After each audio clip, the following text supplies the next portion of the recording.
Assalamualaikum warahmatullahi wabarakatuh. Halo semua, perkenalkan nama saya Adinda Kamila Taufik. Saya adalah mahasiswi dari Universitas Pancasakti Bekasi, Fakultas Ilmu Pendidikan, jurusan Pendidikan Ekonomi. Untuk memenuhi tugas UTS mata kuliah Pengantar Ekonomi dan Bisnis dengan dosen pengampu Bu Nadia Rista, MPDE, saya di sini akan meresensi buku yang berjudul Hukum dalam Ekonomi. Di dalam buku ini, judul bukunya Hukum dalam Ekonomi. Pengarang bukunya dengan Elsie Kartikasari SHMH dan Advendi Simanungsong SHMM, dengan penerbit buku PT Gramedia Widya Sarana Indonesia atau bisa juga disebut dengan Grasindo. Kota terbit ada di Jakarta dan tahun terbit pada tahun 2005. Tebal buku 216 halaman. Dalam buku ini terdapat 12 bab. Yang pertama, bab 1 itu membahas tentang mengenai hukum ekonomi. Nah, di dalam buku ini dijelaskan mengenai definisi dan tujuan hukum, pengertian ekonomi, serta apa itu hukum ekonomi. Terus bab 2-nya itu membahas tentang subjek dan objek hukum. Di dalam babnya terdapat tentang badan hukum, objek hukum, hukum benda, hak kebendaan yang bersifat sebagai pelunasan utang, macam-macam pelunasan utang, dan gadai. Dan bab 3-nya itu membahas tentang hukum perikatan. Di dalam bab itu juga membahas tentang dasar hukum perikatan, asas-asas dalam hukum perjanjian, once prestasi, akibat-akibat once prestasi, hapusnya perikatan, dan Memorandum of Understand atau bisa juga disingkat dengan MOU.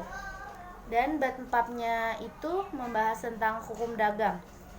Di bab 4 itu terdapat hubungan hukum perdata dengan hukum dagang, berlakunya hukum dagang, hukum pengusaha dan pembantu-pembantunya, pengusaha dan kewajibannya, bentuk-bentuk badan usaha, perseroan terbatas, penyatuan perusahaan.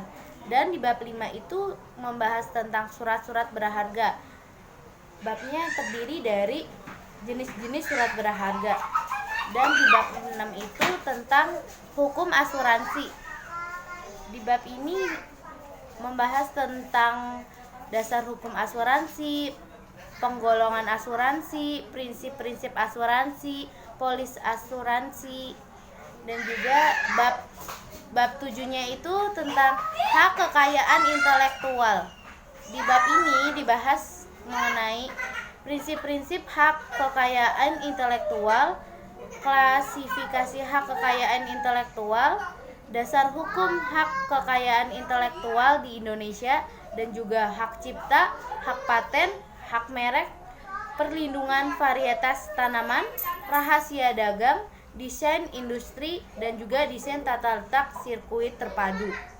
Lalu di bab 6 itu membahas mengenai pasar modal. Di sini di bab 8 mendefinisikan tentang pengertian dasar hukum, produk-produk yang terdapat dalam pasar modal, para pelaku dalam pasar modal, instansi yang terkait dalam pasar modal, reksadana, lembaga penunjang dalam pasar modal. Lalu bab 9-nya itu membahas tentang perlindungan konsumen. Perlindungan konsumen itu mendefinisikan tentang asas dan tujuan, hak dan kewajiban konsumen, hak dan kewajiban pelaku usaha, perbuatan yang dilarang bagi pelaku usaha, tanggung jawab pelaku usaha, dan juga sanksi untuk bagi pengusaha. Lalu bab 10-nya itu di sini membahas tentang anti monopoli dan persaingan tidak sehat. Di dalam bab ini membahas pengertian dari asas dan tujuan, kegiatan yang dilarang, perjanjian yang dilarang, hal-hal yang dikecualikan dari undang-undang anti monopoli, Komisi Pengawas Persaingan Usaha dan juga sanksi. Lalu bab 11-nya itu membahas tentang kepailitan dan penundaan kewajiban pembayaran utang. Di bab ini mendefinisikan tentang pengertian pailit, pihak-pihak yang dapat mengajukan kepailitan, keputusan pailit dan akibat hukumnya, pihak-pihak yang terkait dalam pengusuran harta pailit. Dan juga yang bab terakhir, bab 12 itu di sini membahas tentang penyelesaian sengketa. Di bab ini mendefinisikan tentang cara-cara penyelesaian sengketa. Nah, menurut saya kelebihan buku ini itu bahasanya mudah dimengerti dan juga fisik bukunya di sini masih bagus walaupun buku sudah lama, dan juga kekurangannya itu mungkin kalau bagi saya itu terlalu banyak pasal undang-undang hukum sehingga sulit untuk menghafal ya. Tetapi jika emang lebih suka menghafal, pasti dia lebih menyukai buku ini. Kalau saya lebih sulit untuk menghafal pasal-pasalnya. Cukup sekian presentasi dari saya. Mohon maaf jika ada kesalahan kata. Saya mengucapkan wassalamualaikum warahmatullahi wabarakatuh.